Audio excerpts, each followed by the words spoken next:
Apex committee کہا گیا، پہلے ایپیکس کمیٹی کا اجلاس ہو گیا. مجھے نہیں پتا کہ وہ ایپیکس کمیٹی، میرے تو یہ ذہن میں ہے کہ ایپیکس کمیٹی شاید صوبوں کے اندر اس میں کور کمانڈرز بیٹھتے ہیں، باقی لوگ بیٹھتے ہیں، لیکن پرسوں بھی ایک اجلاس ہو رہا ہے، وہ بھی ایک اعلیٰ سطحی اجلاس ہو رہا ہے. اس میں وزیر اعظم ہے، اس میں وزرائے اعلیٰ ہیں، اس میں اور کون کون ہے مجھے نہیں پتا کس کس کو دعوت نامہ گیا ہے. کل بھی ایک ہو رہا ہے، آج تو خیر روٹین ہوا ہے نا، وہ تو کور کمانڈرز کانفرنس ہوتی ہے، لیکن کل اور پرسوں کا کیا ہو رہا ہے اور اس میں کیا نکل کے سامنے آئے گا، میرے خیال سے یہ اجلاس ہونے دیں تو پھر اس کے بعد میں زیادہ کلیئر ہوں گا. میں ایک بات آپ کو صرف بتا دوں، میں نے چند روز پہلے ایک بات کی تھی اس پروگرام میں کہ پختونستان کا نعرہ لگنے والا ہے اچانک. پاکستان میں یہ جو ابھی سندھ کو توڑنے کی باتیں اور صوبوں کی باتیں چل رہی ہیں، اچانک کہیں سے پختونستان کا نعرہ لگنے والا ہے. وہ نعرہ میرے خیال سے لگنے والا ہے بہت جلد. اور حامد کرزئی جو ہیں وہ اس وقت نئی دہلی میں ہیں، اور نئی دہلی میں جا کے حامد کرزئی نے یہ کہا ہے کہ یہ جو آئی ایس آئی اور افغان انٹیلیجنس کے درمیان معاہدہ ہوا تھا اس کو ہم نہیں مانتے، اور جو مذاکرات ہو رہے ہیں امن کے اس کو بھی ہم صرف اس صورت میں مانیں گے جب اس میں بھارت کو بھی ایڈ کیا جائے، چائنا اور امریکہ کے ساتھ ساتھ انڈیا کو بھی ایڈ کیا جائے. حامد کرزئی اس وقت بالکل وہ منموہن سنگھ کا جسم اور اندر سے وہ حامد کرزئی کی روح بول رہی ہے. یعنی بڑی انٹرسٹنگ بات ہے. یعنی امن ہمارے ملک میں ورنہ خون بہتا رہے، قتل ہوتے رہے، سب کچھ صرف تب مانیں گے جب انڈیا بھی ساتھ شامل ہو، ورنہ ہم نہیں مانیں. ورنہ قتل و غارت ہو، سر کٹ جائیں، زندہ انسانوں کو مار دیا جائے، جو مرضی ہو، ہم امن نہیں چاہیں گے اپنے ملک میں جب تک انڈیا نہیں شامل ہو. یعنی وہ لگتا ہے کہ افغانستان کی انڈیا میں سفینے ہیں، انڈیا کا افغانستان میں سفینے، حامد کرزئی کھل کے آ گئے سامنے.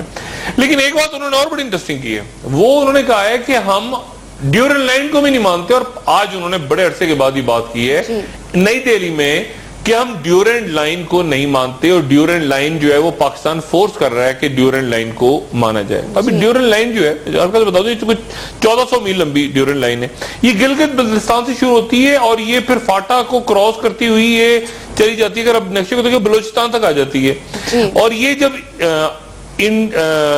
برٹش برطانیہ کی اگریشن ہو رہی تھی نا پچھلی صدی میں، تو اس وقت یہ ایک معاہدہ طے پایا تھا میر کابل اور یہاں پہ جنرل ڈیورنڈ تھے، سفارتکار تھے ان کے درمیان، جنرل نہیں تھے سفارتکار تھے ڈیورنڈ، ان کے درمیان طے پایا تھا. بڑی بحث اس پہ ہو چکی ہے.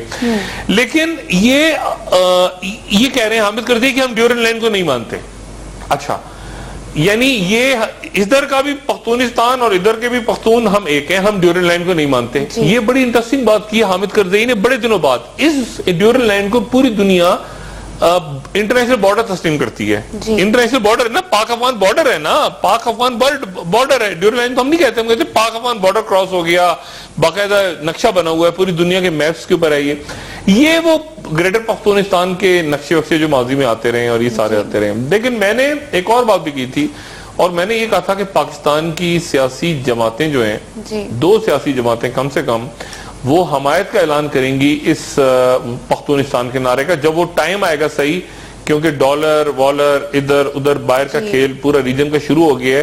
اور یہ آرمی چیف نے جب سے یہ پاک چائنا کوریڈور کے اوپر بنانے کی بات شروع کی، یہ ساری تو وہ ساری فورسز جو کہ اگینسٹ ان پروجیکٹس کے وہ ساری ایکٹیویٹ ہو گئی ہیں.